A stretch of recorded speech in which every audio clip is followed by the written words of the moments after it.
Namo tassa bhagavato arahato samma sambuddhassa. Namo benzi shijia monifo. Okay, first I would just like to say a few words about the structure of the Course.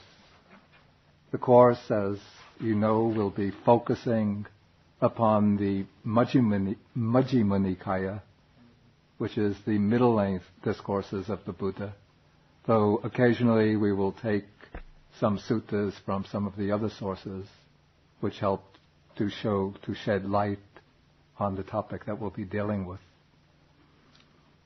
And I've arranged the suttas that we will study in a particular deliberate sequence.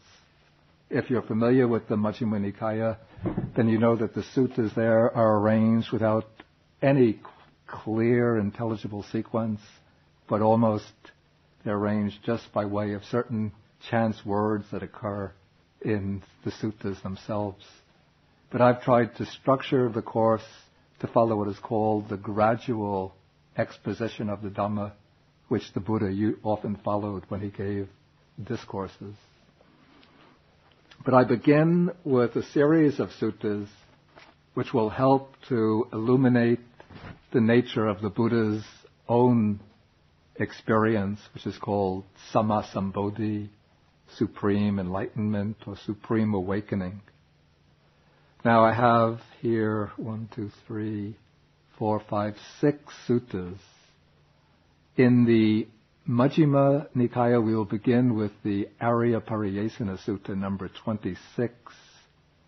But I won't take that straight through from beginning to end, because this sutta continues beyond the Buddha's enlightenment to his decision to teach and his first exposition of the Dhamma. I will cover all of that, but we sort of interrupt the sutta halfway and then go back, because the Arya Pariyesana Sutta treats the actual enlightenment experience of the Buddha very briefly, very concisely. So then I want to step back and then take some other suttas which shed more light on the Buddha's enlightenment, more light on enlightenment, but which show that experience from different angles and in somewhat greater detail.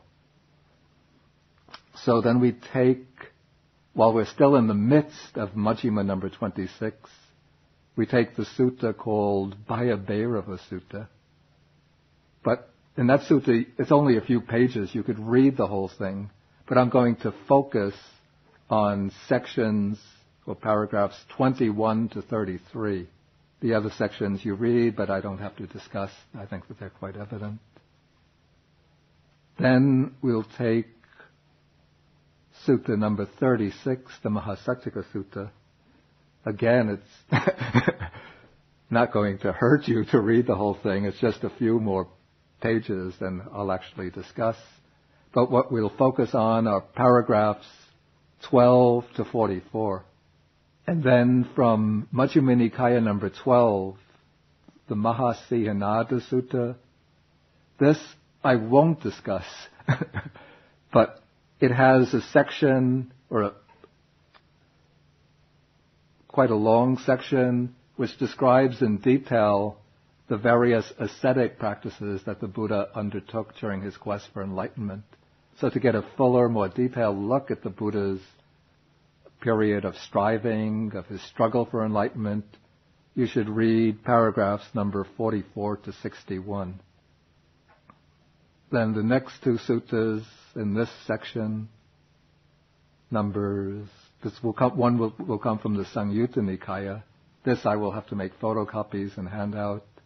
And then from the Digha Nikaya, it's really only one paragraph. I might not even make photocopies, but might just read it out loud in class, because just it has a few sentences which shed greater light upon a passage treated rather concisely in the other suttas.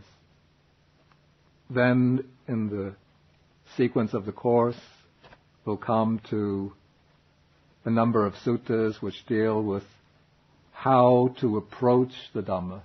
That is, when we're coming to the Dhamma out of the blue, how do we go about adopting the right way to enter into the Dhamma without throwing ourselves into it through blind faith or remaining aloof by just treating it as a subject of intellectual entertainment. Then from sections 3 on through section 7, we build up gradually from the simpler stages of the path, the ethical life, all the ways up to the attainment of wisdom and final realization. Then in section 8, we'll deal with some passages from a sutta that discuss the nature of the Buddha's own qualities. And then in section 9, we'll take a look at some suttas which deal with life in the Sangha, in the Buddhist community. And I expect that the whole series of talks will take something like 2 years.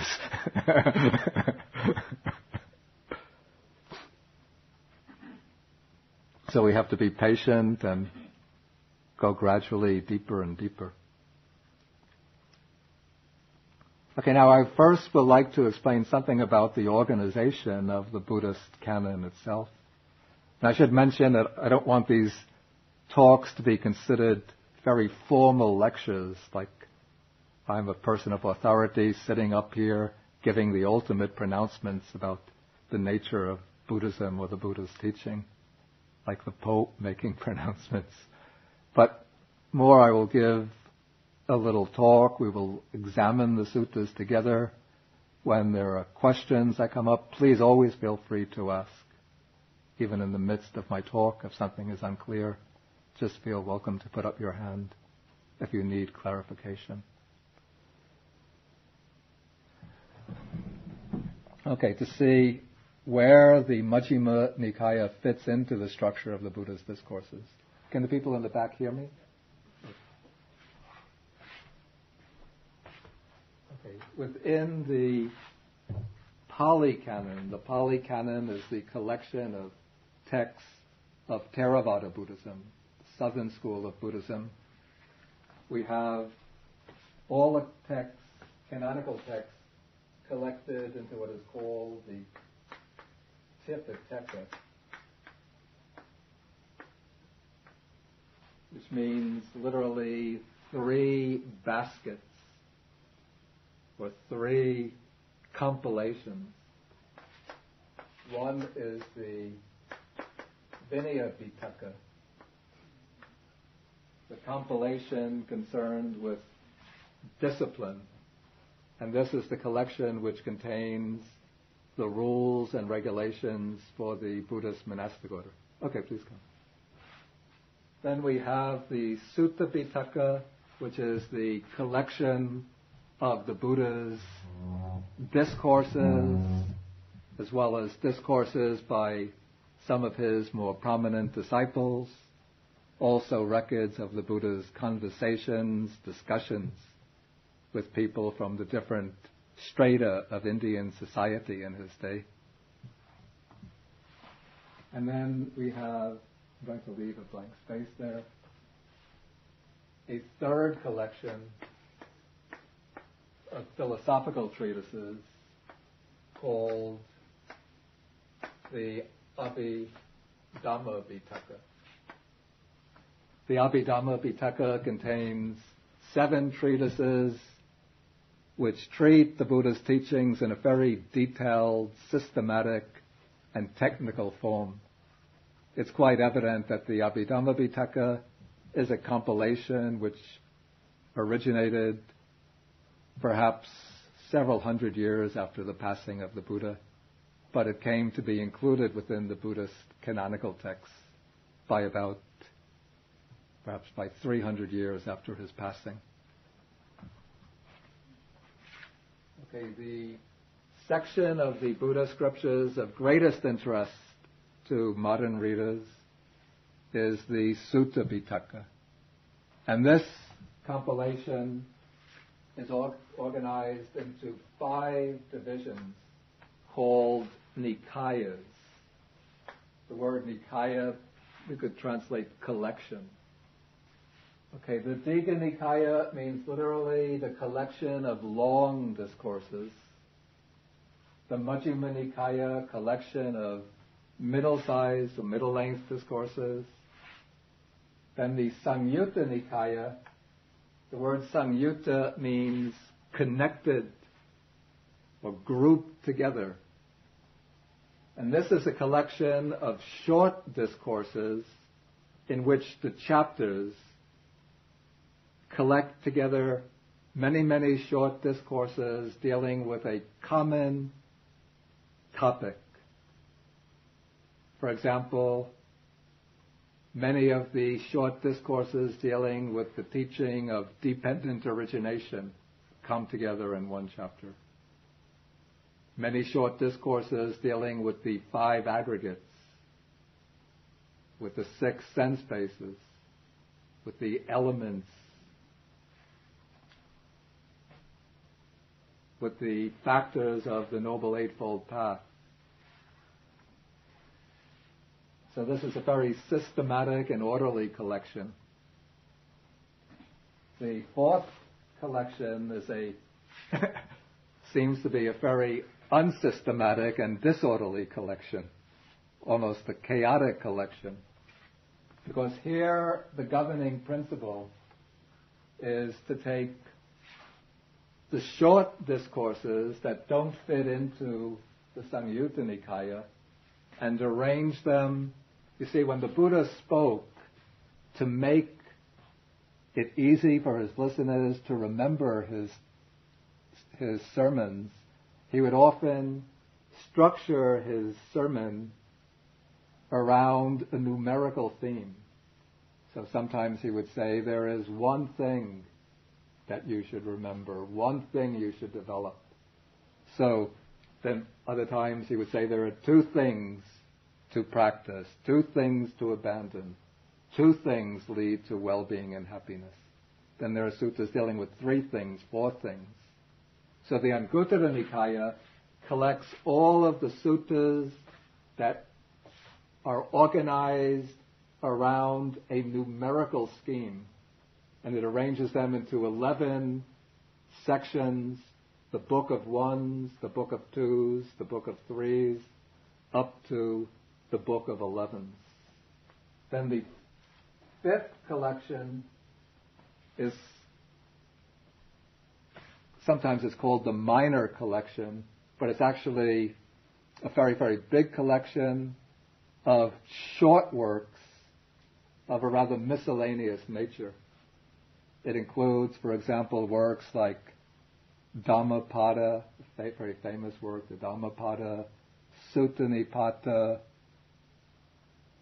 the verses of the elder monks and nuns, the Theravada, Therigata, and so on, altogether. And also it contains the famous Jataka stories, which are the stories relating to the Buddha's former births. And now, even though it seems that the first 2 collections are organized according to length, but actually there seems to be some difference in their purpose. And this, when I explain this, you'll see why I chose the Majjhima Nikaya.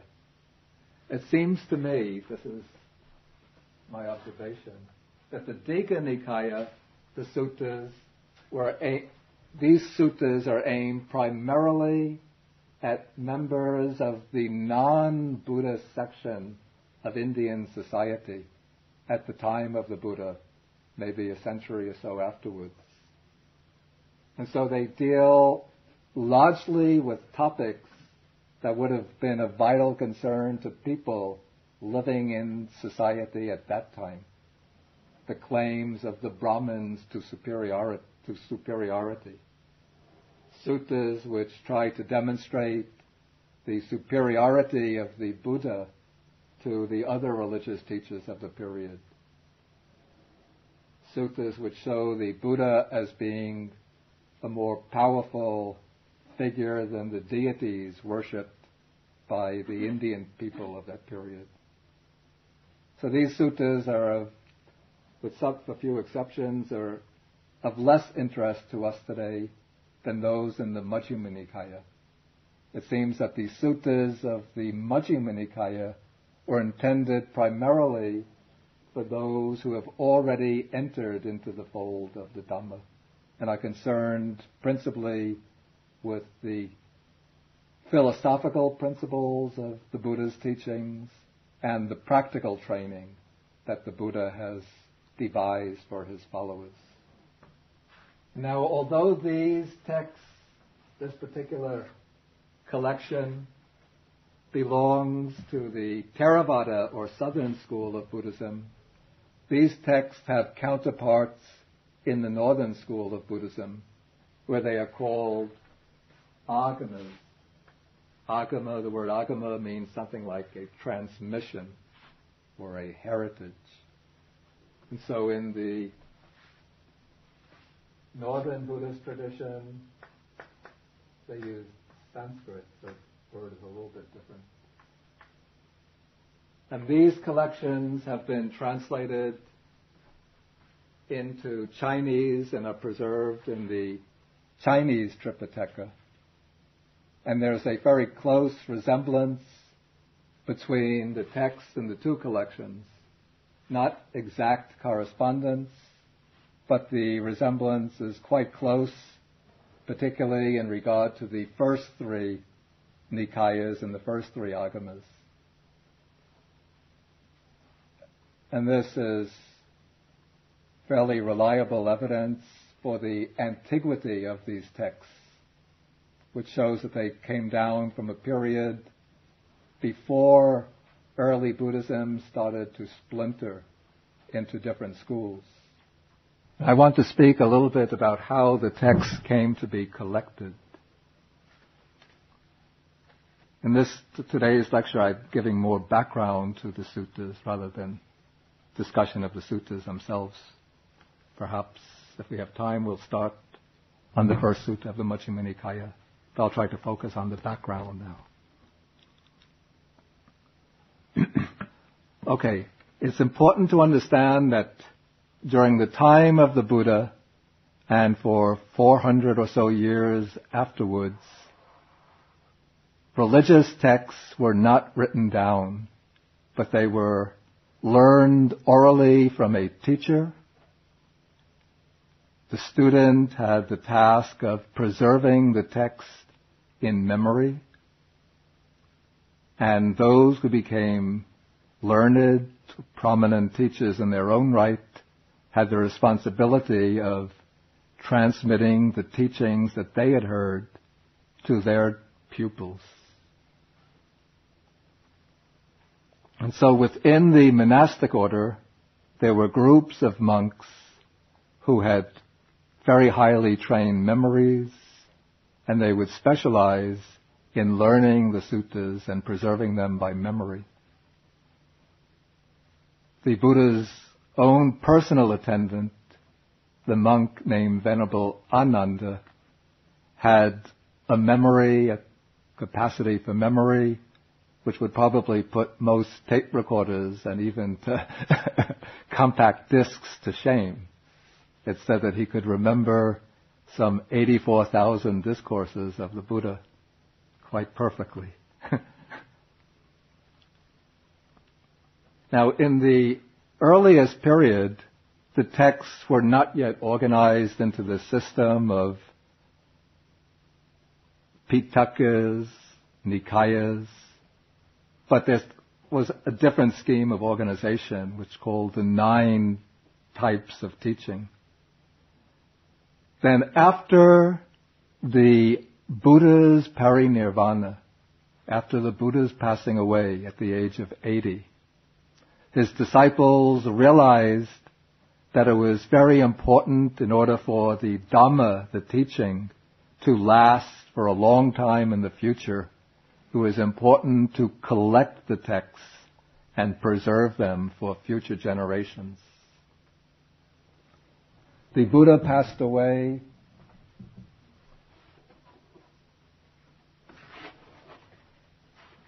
in the town of Kushinara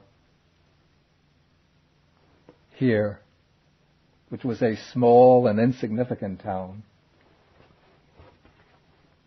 But at the time, the most prominent city in northeastern India was the city of Rajagaha, or Rajgir,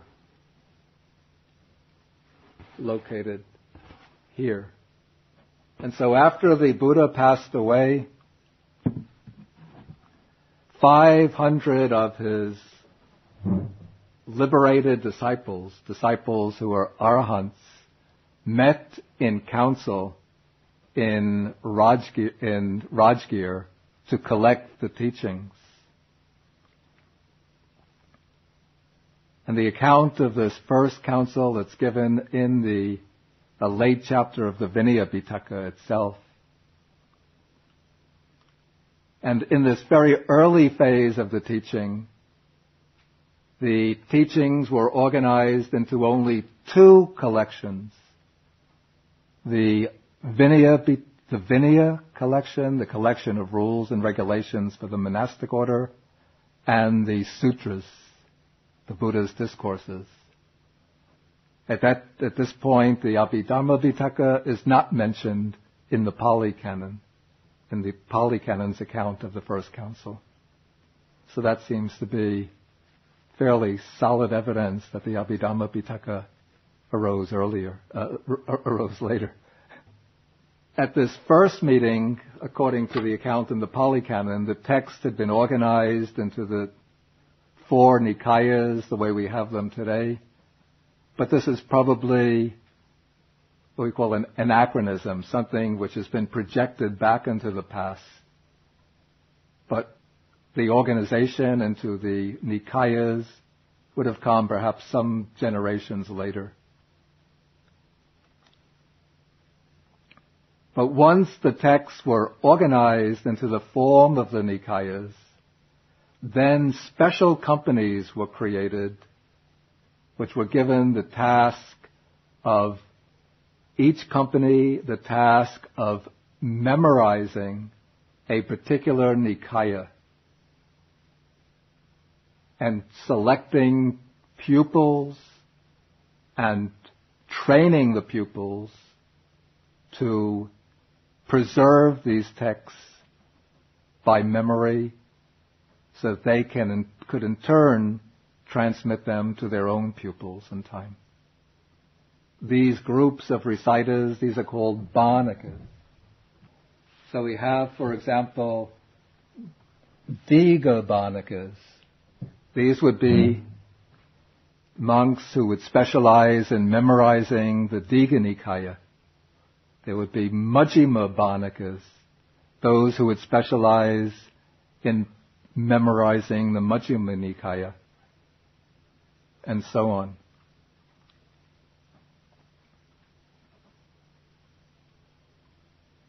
And in this way, the teachings had been preserved for about 400 years, even when the Dharma spread from India to Sri Lanka, about the 3rd century BC. When it came to Sri Lanka, in Sri Lanka too, groups of reciters were formed who would take upon themselves the task of preserving the texts and transmitting them by oral recitation.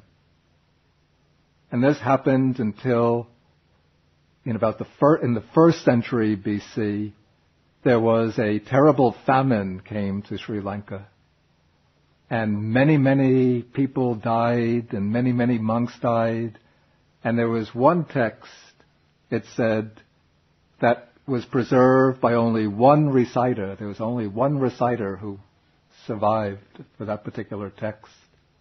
And for this reason, the monks met in council, and they decided that the Dhamma is in danger, and if it's going to survive, it will be necessary to write the text down.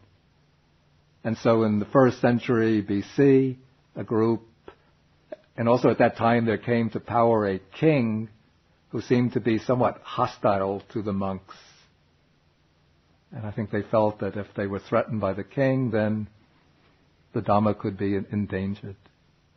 And so they met in council away from the royal capital, and they wrote the text down on ola leaf strips, using a stylus to cut the text. And from then on, more and more copies were made until the texts were transmitted in written form.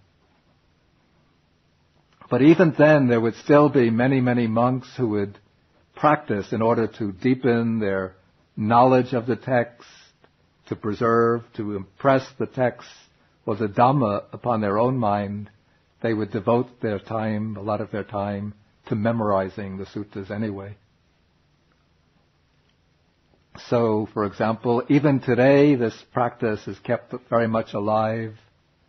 Well, I have to say it's faded out a great deal in Sri Lanka, but in Burma, it's kept alive. And in recent times, there have been Burmese monks who know the entire Tripitaka, all three collections of some 41 volumes by memory. So that if you take any sutta and you start reading a few sentences from it, once they know what you're reading from, they'll be able to pick up at that point and then continue and complete the text. That's the way they test them in Burma. And even in Sri Lanka in the 20th century, early 20th century, there were many monks who had memorized large numbers of texts. My own ordination teacher had memorized several volumes of the scriptures. And when he was learning English, the way he would learn English, people would send him translations from the sutta collections in English translation, and he would just memorize them. And in this way he would get familiar with English vocabulary and English grammar. Okay, and now to give some background to the understanding of the text. Of course, the Dhamma itself, it's a timeless teaching in that it's always applicable, always relevant to the human condition. But still, Buddhism as a historical phenomena has arisen under certain historical conditions. And so I want to just give a background of some of the political, social, economic developments which lie behind the appearance of the Buddha on the human scene. The dates of the Buddha are somewhat in dispute. There are two chronologies which are recognized by scholars. I'm not in a position to judge between them. One puts the Buddha's dates at something like 566 BC to 486 BC. The other puts the Buddha's dates somewhat later, perhaps 500 BC to 420 BC, even 480 BC to 400 BC. But the time of the Buddha was a period of great transformations taking place in many different dimensions of human life. First, politically, at the time of the Buddha, the dominant political system had been small republics, which were usually, they were not democratic republics, but they were generally dominated by a wealthy aristocracy. But at the time the Buddha was born, the old system of the tribal republics was starting to collapse, and the republics were joining together and consolidating into monarchies. Monarchies which would have been anxious to expand and to swallow up the tribal republics. When we read the traditional accounts of the life of the Buddha, we're told that the Buddha was the son of a powerful king in northern India. In fact, that's not true. He was the son of what seemed to be a chieftain in a small tribal republic in the Himalayan foothills. This tribal republic was the Sakyan Republic, which was in a state of dependency and subordination to one of the more powerful upcoming kingdoms, the kingdom of Kosala. So the two powerful kingdoms at the time of the Buddha the kingdoms which were beginning to expand and swallow up more and more territory. One was the kingdom of Magadha, located in this region here. And it was within the kingdom of Magadha that the Buddha had one of his main centers, the famous bamboo grove in Rajagaha or Rajgir. The other major kingdom was the kingdom of Kosala to the northwest.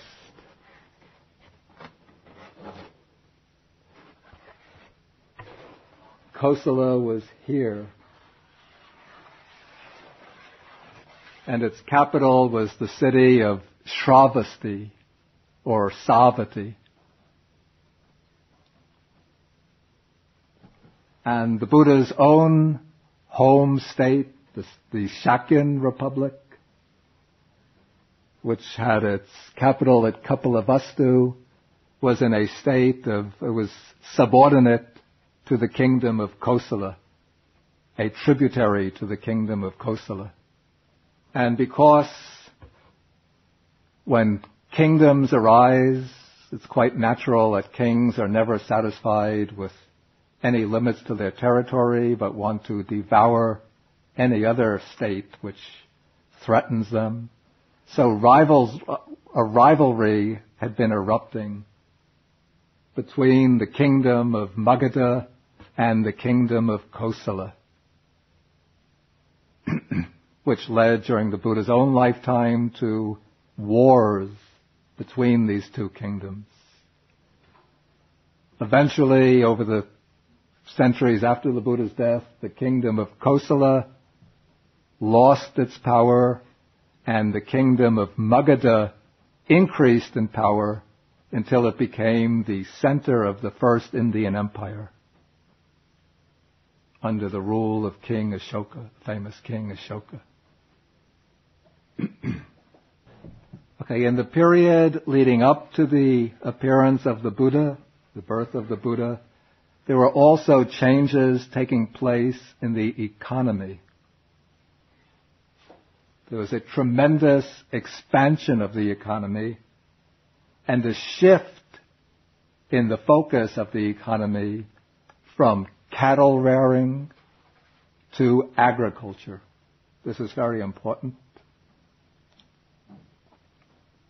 Probably it was the invention of iron which accelerated the expansion of agriculture. And once agriculture, this was a rice-based economy, once agriculture expanded, it led to the production of a surplus of grain. The surplus of grain and of other foodstuffs facilitated the growth of cities. And so what is characteristic of this period is increasing urbanization. With the increase of cities, there emerged currency, a money-based economy. Having a money-based economy facilitated the growth of trade. And so as trade increased, then market towns began to arise.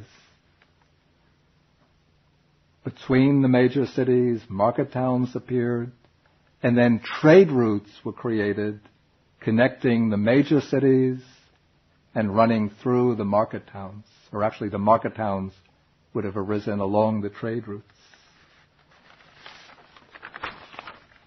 And this rise of or expansion of the economy, the increase in urbanization, the growth of trade, made possible the rise to prominence of a mercantile class, a class of merchants, businessmen, bankers, who often allied themselves with the kings and provided financial assistance to the kings, sponsoring their own projects of internal development and external expansion.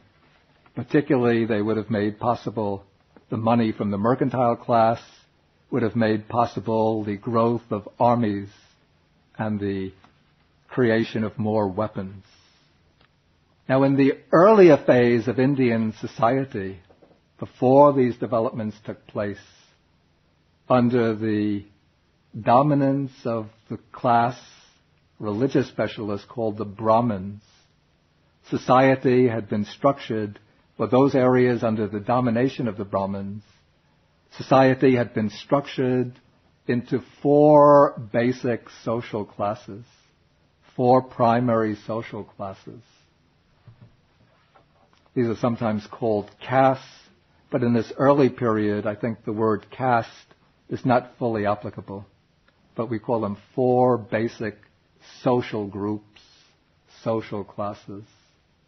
The Brahmins were the religious specialists who preserved the sacred texts of Brahmanism called the Vedas. They performed the rituals, the sacrifices,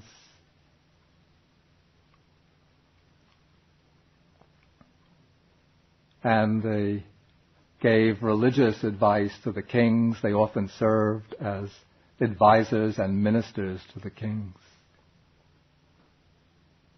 And the kings regarded success in their own enterprises as largely dependent upon supporting the Brahmins.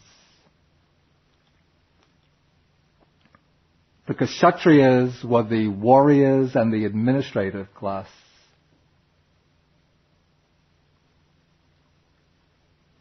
The Vaishyas were the agriculturists, the cultivators, and the Shudras were the workers, the laborers, serfs, peasants.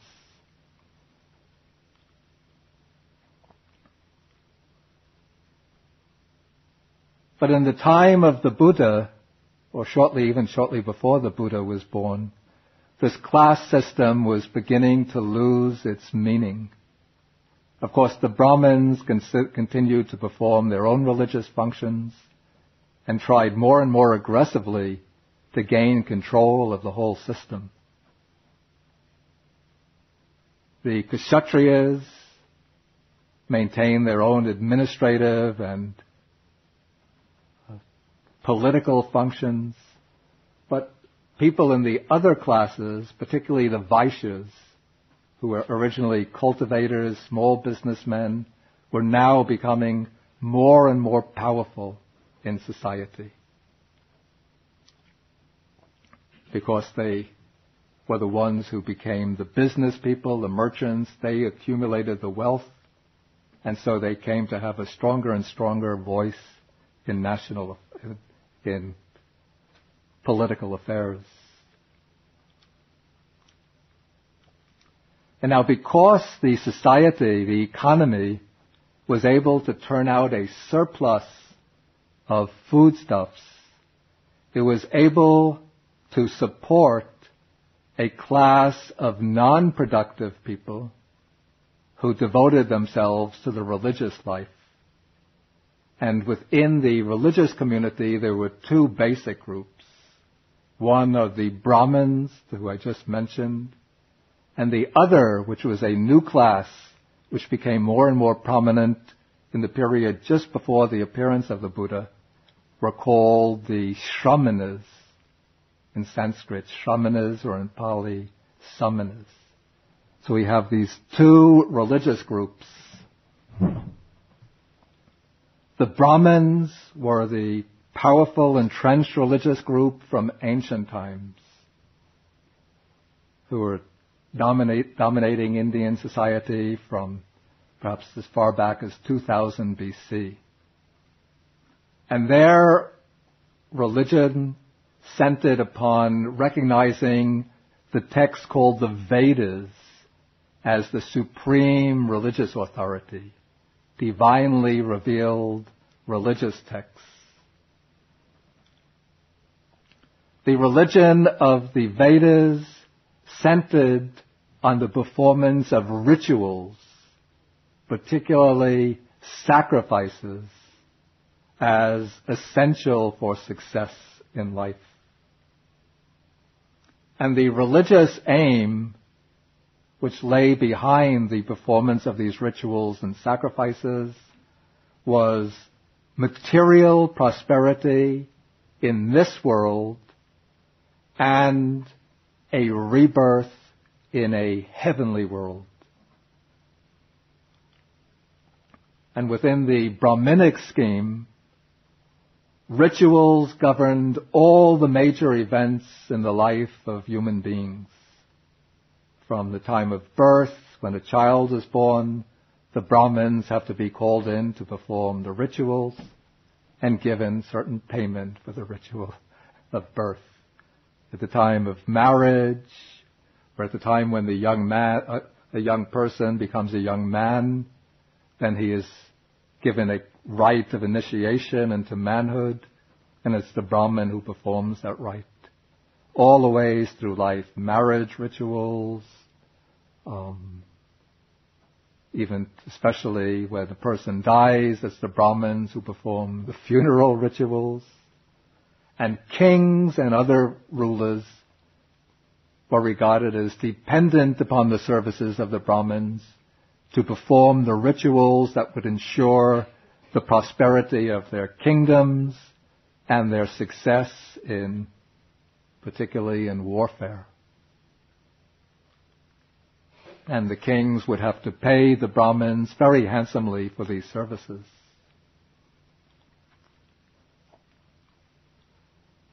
The Brahmins were householders.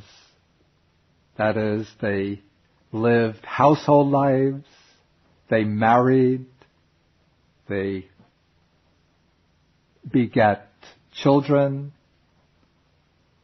and they regarded the upholding of the family tradition as being absolutely essential for the health and stability of society. The Brahmins did not have a strong belief in a continuous series of rebirths, it seems. At least the Vedas do not really propose the idea of rebirth very clearly. But rather the Brahmins upheld as the supreme religious goal a rebirth in heaven, and particularly rebirth in the company of the great God who is called Brahma. The Brahmins believed that Brahma, the supreme God, had created the universe, had created the social system with themselves as the dominant social class, and with each of the other social classes intended to be subordinate and dependent upon the Brahmins.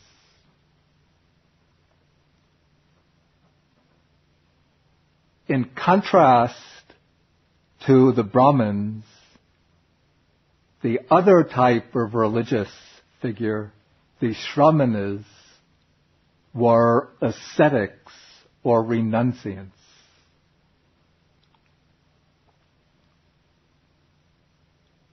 They left behind the family life, the household life.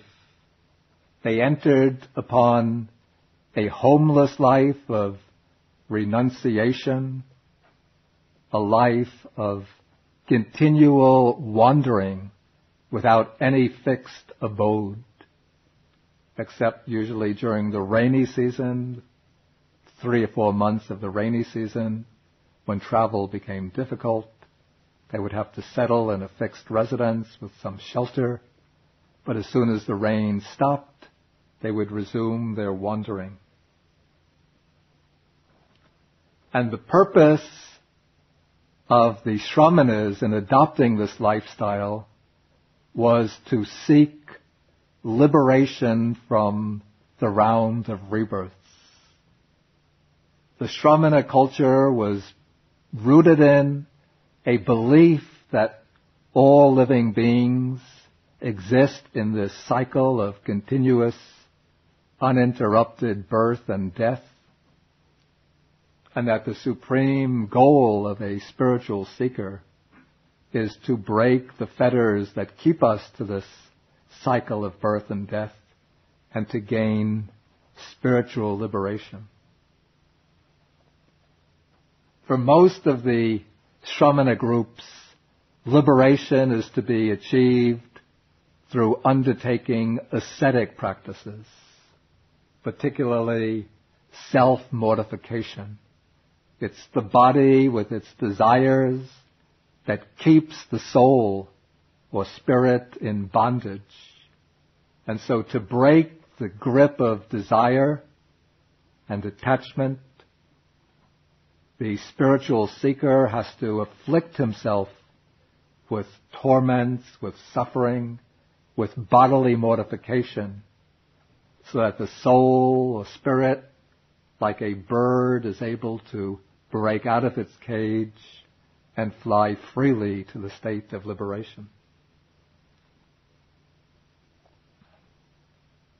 Some of the ascetic groups believe that the key to liberation was attaining a special type of knowledge or a special meditative state, a higher meditative state.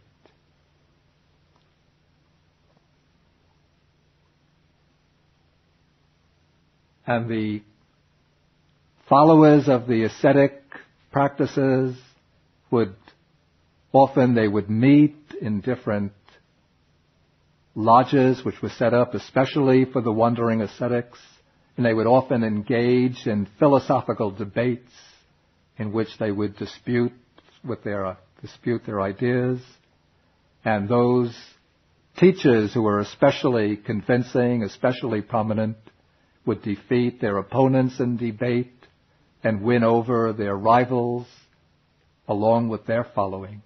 And this way, some of the ascetic groups became quite prominent. Before the arising of the Buddha, one of the most prominent ascetic groups is still in existence today. They are called the Jains.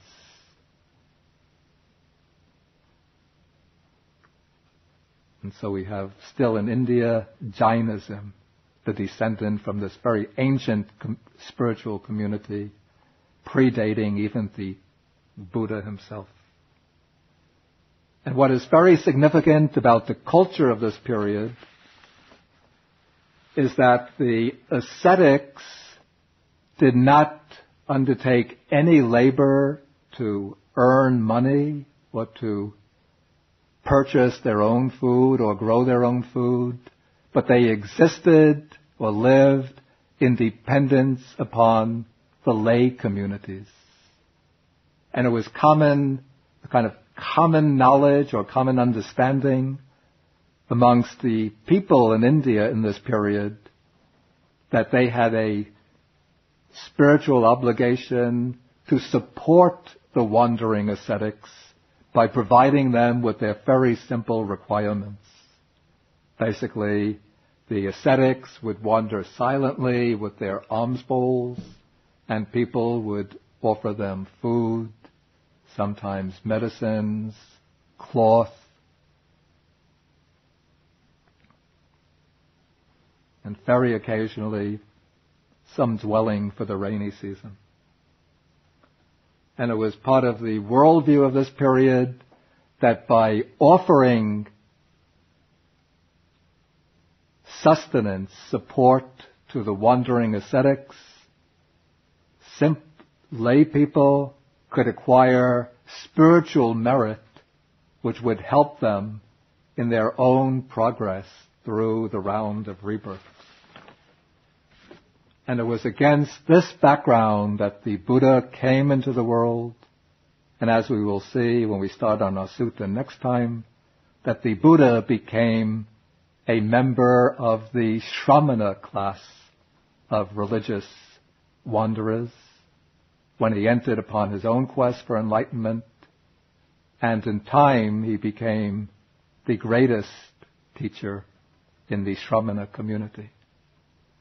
Okay, maybe this should do for introductory talk.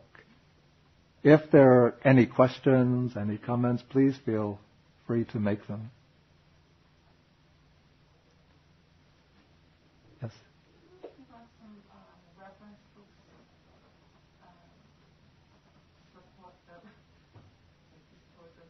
to deal with the historical background.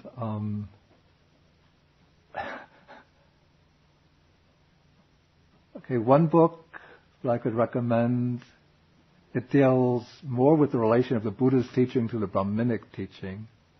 Okay, it's called, by Richard Gombrich, called How Buddhism Began.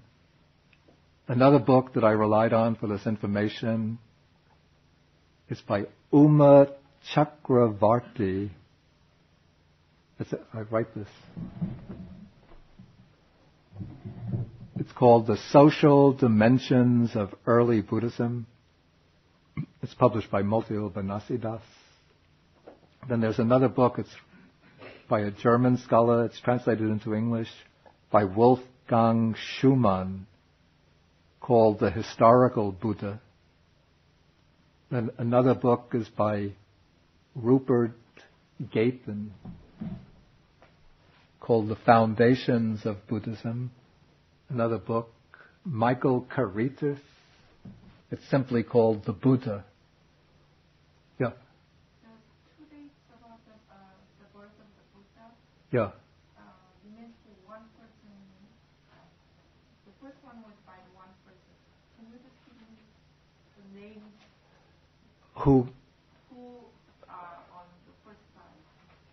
It's more than one person. There are several different scholars have different dates.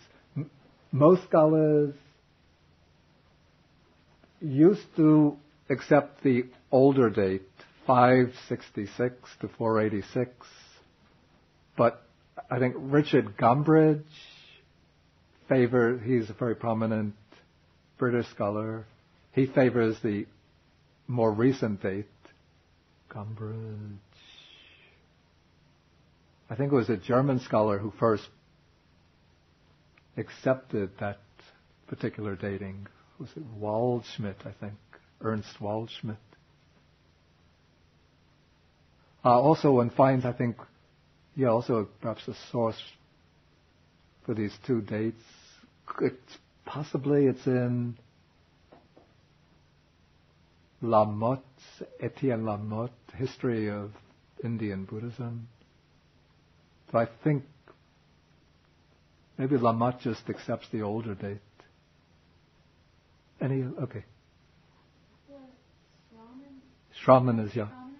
And the Brahmins, they get along? Not very well. That's a good question. The Brahmins were very critical of the Shramanas because for the Brahmins it was very important to maintain the family tradition, family lineage, the household life.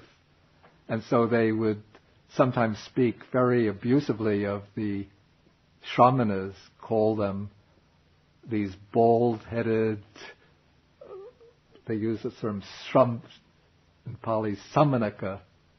It's like, maybe we could call them shaveling ascetics, these ascetic shavelings, or bald pates, we would say. So they were very critical, and we see even in the Buddhist scriptures, the Buddhist texts, sometimes when the Buddha would meet the Brahmins would begin, when they first meet the Buddha, they speak sometimes quite abusively to him. They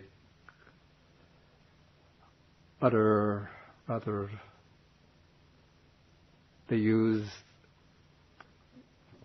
ways of speaking of the Buddha which are sort of intended to put him down. And the ascetics the Shramanas were very critical of the Brahmins.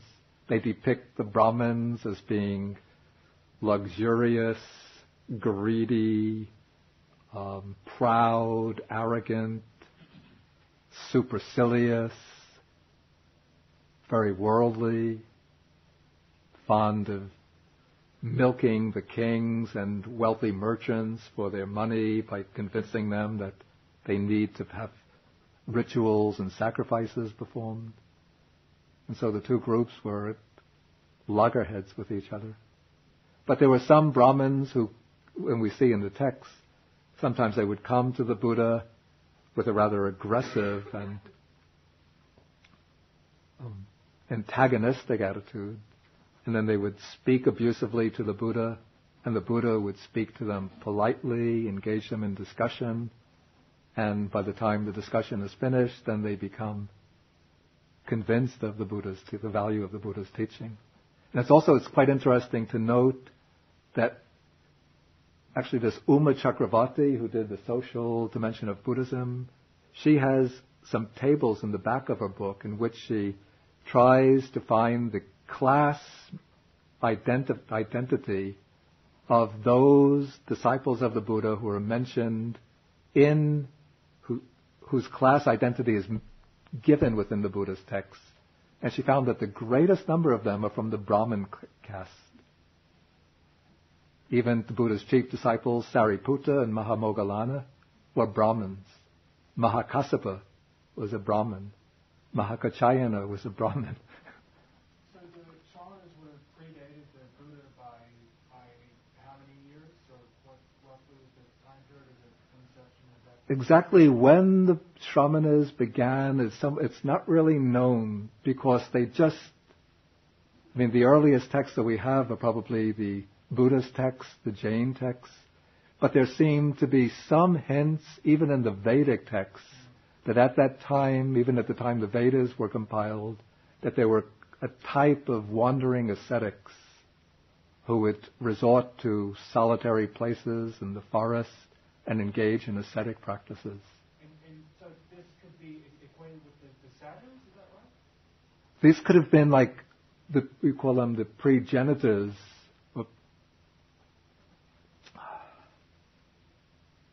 We call them the progenitors of the Shramanas, very early form, the ancestors of the Shramana class.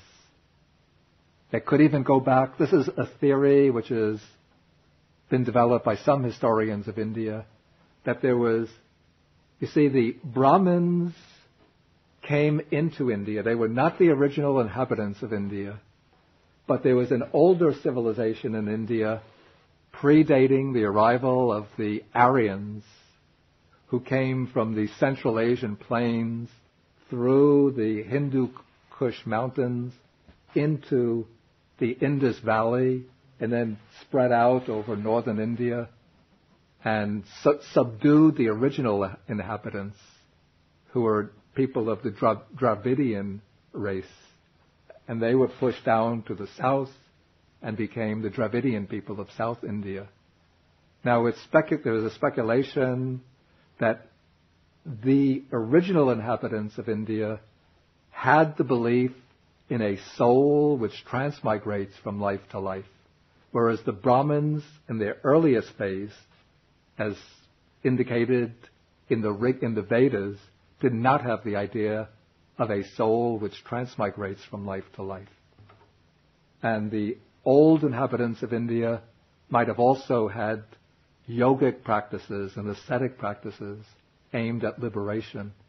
And it's possible that these ideas, when the original inhabitants were suppressed and subdued by the Brahmins, that these ideas remained as a kind of undercurrent which in time penetrated the thinking of the Brahmins themselves, and then once the economic and social conditions were suitable, then came to prominence as evidenced by the emergence of this whole class of wandering ascetics or Shramanas.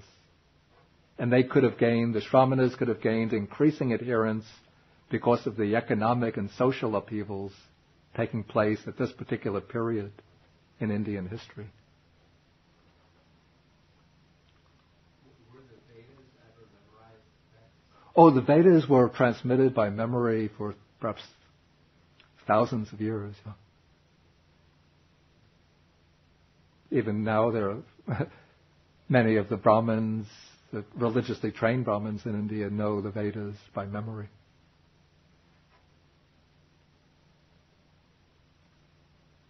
I think it was only well into the Christian era, 500 AD or so, that the Vedas were written down. Yeah. How long can trace back The Brahmins, date-wise. Well, I think it's said that, conjecture that the Aryan, the people from the Central Asian plain came into India about 2000 BC. And so they would probably had some kind of social stratification already with a class of Brahmins dominating that social order. And so when they came into India and subdued the original inhabitants, the indigenous population, then they would have again continued to exert this dominating role in the society.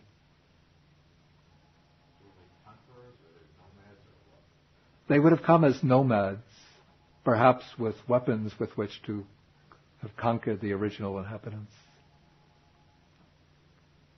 I don't know any records of actual warfare taking place, but at this time there would have been no written records anyway. In fact, it's possible even that the Vedas preserve in somewhat mythological form accounts of the Brahminic conquest of the original population of India. Any further questions?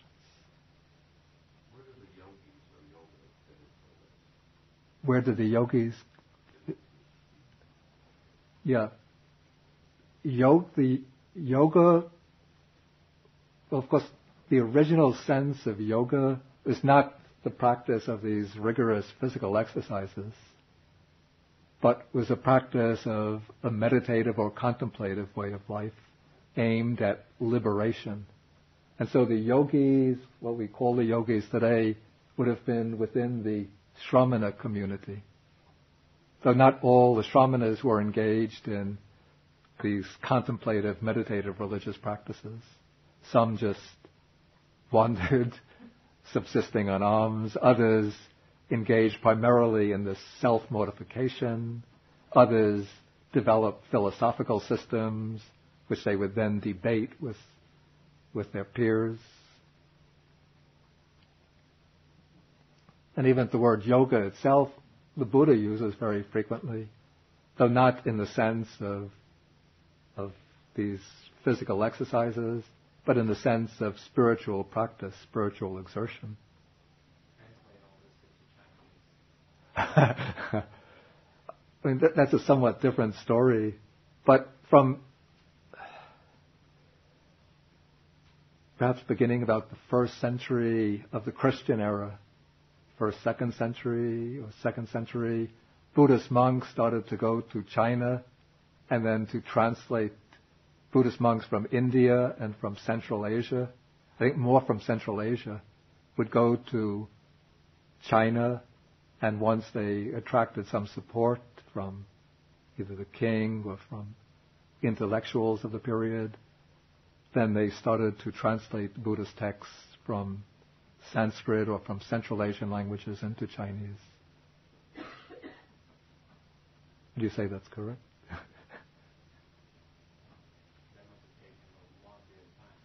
Of course, the whole translation project would have taken... There are different waves of translations extending perhaps over 800 years or so. But by the time the Nikayas would have been, or the Agamas would have been translated, I think in a fairly early time, within the first few centuries of the Christian era. Okay, I think we should end. Okay, I think we should end. Okay, I think we should end. Okay, I think we should end. Okay, I think we should end. Okay, I think we should end. Okay, I think we should end.